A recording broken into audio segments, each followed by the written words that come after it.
বন্ধুরা, আজকে আমি একটা নতুন রেসিপি নিয়ে হাজির হয়েছি। আশা করি আপনাদের কাছে রেসিপিটি ভালো লাগবে। আজকে আমি তৈরি করে দেখাবো দারুণ মজার একটা পিঠা রেসিপি। তাহলে চলুন বন্ধুরা, কথা না বাড়িয়ে আমি মূল রেসিপিতে চলে যাচ্ছি।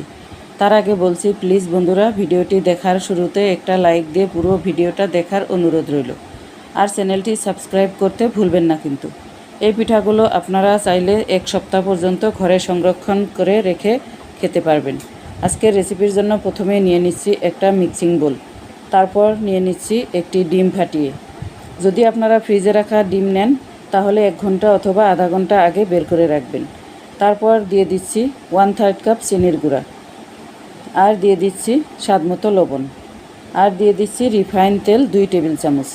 এবার একটা কাঁটা চামচের সাহায্যে ভালোভাবে মিশিয়ে নিতে হবে। বন্ধুরা, এই স্টেপগুলো ফলো করলে আপনাদের পিঠা খুব সুন্দর এবং পারফেক্ট হবে। বন্ধুরা দেখেন, আমি এভাবে করে কাঁটা চামচ দিয়ে বিট করে নিচ্ছি। আপনারা চাইলে হ্যান্ড হুইস্কের সাহায্যেও সুন্দরভাবে বিট করে নিতে পারবেন। আমি 3 থেকে 4 মিনিটের মতো বিট করে নিয়েছি। এবার দিয়ে দিচ্ছি ময়দা। বন্ধুরা, আমি এখানে 1 কাপের একটু কম ময়দা দিয়ে দিচ্ছি।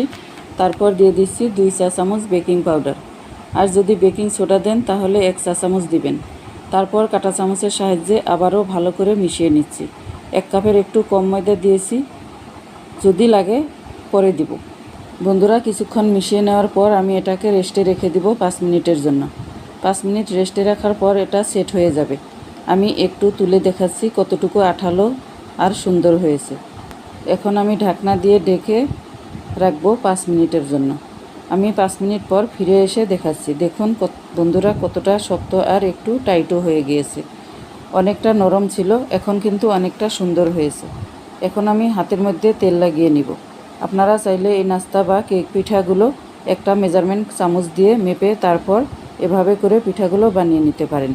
আমি প্রথমে একটু ডো নিয়ে গোল করে নিচ্ছি, তারপর 2 সাইডটা একটু চোকা চোকা করে দিব। এতে পিঠার ডিজাইনটা দেখতে দারুণ হবে। বন্ধুরা, আপনাদের সুবিধার্থে আরেকটা পিঠা বানিয়ে দেখাচ্ছি। আপনারা দেখে একটু বুঝে নেবেন। আপনারা চাইলে গোল অথবা যে কোনো শেপে বানিয়ে নিতে পারেন। বন্ধুরা, আমি এইভাবে আরও একটা পিঠা বানিয়ে দেখালাম। আর একই পদ্ধতিতে আমি সবগুলো বানিয়ে একসাথে করে নিয়েছি। দেখুন, সবগুলো বানানো হয়ে গেছে। এই পিঠাগুলো ভেজে নেওয়ার জন্য চুলায় আগে থেকে একটা ফ্রাই প্যান বসিয়ে রেখেছি, আর সেই ফ্রাই প্যানে পর্যাপ্ত পরিমাণ তেল হালকা গরম করে নিয়েছি। এবার পিঠাগুলো একে একে তেলের মধ্যে ছেড়ে দিব। দেখতেই পাচ্ছেন কতটা গরম তেল। একেবারে অতিরিক্ত গরম না, আবার একেবারে ঠান্ডাও না, হালকা একটু বুদবুদ উঠবে। তারপর এভাবে উল্টে পাল্টে সুন্দরভাবে ভেজে নিতে হবে। আর দেখেন, এই পিঠাগুলো দেওয়ার পরপরেই কতটুকু ফুলে গিয়েছে। তো দেখেন, এভাবে করে নেড়ে চেড়ে আমি পিঠাগুলো ভেজে তুলে নিব। বন্ধুরা দেখেন, একেবারে ফুলে দ্বিগুণ হয়ে গিয়েছে। এখন আমি একটু নেড়ে চেড়ে ভেজে তারপর তেল ঝরিয়ে তুলে নেব। পিঠাগুলো একেবারে মুচমুচে থাকবে, ভিতরটা কেকের মতো, খেতে দারুণ লাগবে। বন্ধুরা দেখেন, আমি সবগুলো পিঠা ভেজে নিয়েছি। এবার একটা পিঠা ভেঙে দেখাবো। দেখেন ভিতরটা কত নরম, কত ফুলকো আর কত দানাদার হয়েছে। তো বন্ধুরা, আজকের মতো এই পর্যন্তই। পরে দেখা হবে এক নতুন রেসিপিতে। আল্লাহ হাফিজ।